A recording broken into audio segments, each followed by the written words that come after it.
आप देख रहे हैं केडी न्यूज। साधना जानते हैं, पूजा जानते हैं, अनुष्ठान जानते हैं। कोई ऐसा पूजा बता दिए, ऐसा अनुष्ठान बता दिए जिससे मेरे लड़कों का कल्याण हो सकती है। अरे आप तो श्रेष्ठ योगी हैं महाराज। देखना, आज भी अगर बच्चों को तुम सुख देना चाहते हो तो तुम लोगों को भगवान की पूजा। नमस्कार दर्शकों, मैं कपिल देव शुक्ल और आप देख रहे हैं केडी न्यूज सुल्तानपुर चैनल। ये खबर हमारे संस्थान अवधि तक पर भी आप देख सकते हैं, जो केडी न्यूज संस्थान का सहयोगी संस्थान है। चलते हैं खबर पर। सुल्तानपुर जनपद में थाना कुरेभार के धनजई गांव में आयोजित संगीतमय श्रीमद् भागवत कथा का आयोजन किया गया है। इस कथा के मुख्य यजमान कमलेश बहादुर सिंह अपनी धर्मपत्नी गीता सिंह के साथ कथा को श्रवण कर रहे हैं।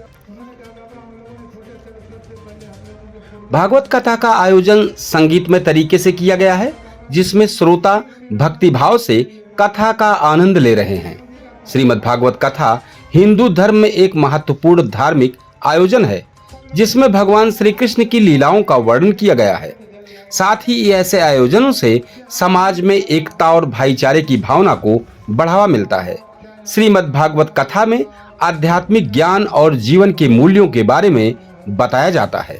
साथ ही कथा श्रवण से श्रोताओं की भक्ति और श्रद्धा बढ़ती है और वे अपने जीवन को सकारात्मक दिशा में आगे बढ़ाने के लिए प्रेरित होते हैं। निवेदन करते हैं, अरे आप तो श्रेष्ठ योगी हैं महाराज। साधना जानते हैं, पूजा जानते हैं, अनुष्ठान जानते हैं। कोई ऐसा पूजा बता दिए, ऐसा अनुष्ठान बता दिए जिससे मेरे लड़कों का कल्याण हो। महाराज कश्यप जी ने कहा, देवी अगर बच्चों का कल्याण चाहती हो तो भगवान की पूजा कर। देखना, आज भी अगर बच्चों को तुम सुख देना चाहते हो तो तुम लोगों को भगवान की पूजा। तुम धन दोगे, इससे बच्चों का कल्याण नहीं होगा। तुम भगवान की आराधना करो। आज भी लोग, एक कहावत है, बाढ़ ये पूत पिता के बाल बच्चों का उत्थान चाहते हो तो आप आराधना करो। आपकी आराधना का फल होगा कि आपके बच्चे ठीक निकल जाएंगे। आप बेईमानी कर। भगवान शंकर ने जगत को उपदेश किया, अरे अगर भगवान का भजन करना चाहते हो तो विष मत खाओ। भगवान शंकर के हृदय में भगवान की भक्ति है। उन्होंने कहा, भक्ति और विष का सामंजस्य है। भक्ति तो सर्व सकल गुण खानी है, वो तो अमृत स्वरूपा है। और अमृत और विष का सामंजस्य, इसलिए जो भगवान का भजन, बजरंग दास जी आते हैं ना आपके क्षेत्र में कथा कहने के लिए।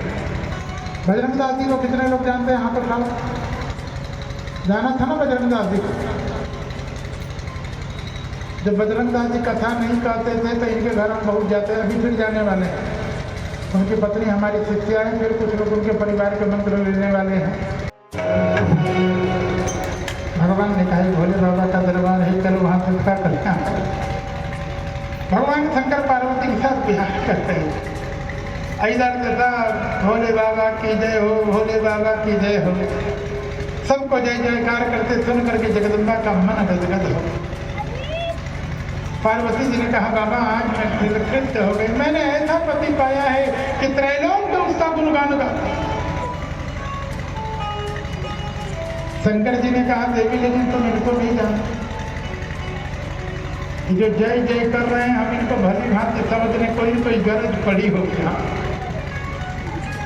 ये झुक करके ये सब प्रणाम कराने वाले हैं, ये अपनी पूजा कराने वाले। अगर हमारी पूजा करने के लिए आए हैं तो कहीं न कहीं कुछ है। पार्वती जी ने कहा, बाबा कुछ भी हो, जयकार तो उसी की होती है जो दूसरे के लिए जलता है, जो दूसरे के लिए दूसरे का कल्याण करता है, जो परमात्मा। कैसे कहूँ, अमर आयु कही है तो कैसे आगमन हुआ। सब देवी देवताओं ने, सब लोगों ने कहा, बाबा तुम तो जानते हो श्री तत्व को प्राप्त करने के लिए अमृत का हमें मध्यम बुद्धि किया, हमने तो नहीं किया। उन्होंने कहा, बाबा हम लोगों ने सोचा चलो सबसे पहले हम लोगों के पूर्वज हैं, हम आप ही को। उन्होंने कहा, बाबा नहीं, शिव निर्माल्य हम लोग नहीं लेना चाहते। शिव जी का प्रसाद। सब लोगों ने कहा, बाबा अगर आप इसे स्वीकार नहीं करेंगे तो त्रैलोक से जल जाएगा। जगत कल्याण व्यापी हलहलम विषम हवाभाक्षयं महादेवा कृपया भूत भाव। जगत का कल्याण करने के लिए भगवान शंकर ने जगत को उपदेश किया, अरे अगर भगवान का भजन करना चाहते हो तो विष मत खाओ। भगवान शंकर के हृदय में भगवान की भक्ति है, उन्होंने कहा भक्ति और विष का सामंजस्य है। भक्ति तो सर्व सकल गुण खानी है, वो तो अमृत स्वरूपा है, और अमृत और विष का सामंजस्य। इसलिए जो भगवान का भजन, बजरंग दास जी आते हैं ना आपके क्षेत्र में कथा कहने के लिए। बजरंग दास जी को कितने लोग जानते हैं यहाँ पर? खाओ जाना था ना बजरंग दास जी को। जब बजरंग दास जी कथा नहीं कहते थे तो इनके घर हम बहुत जाते हैं, अभी फिर जाने वाले हैं। उनकी पत्नी हमारी शिष्या है, फिर कुछ लोग उनके परिवार के मंत्र लेने वाले हैं। आप देख रहे हैं केडी न्यूज।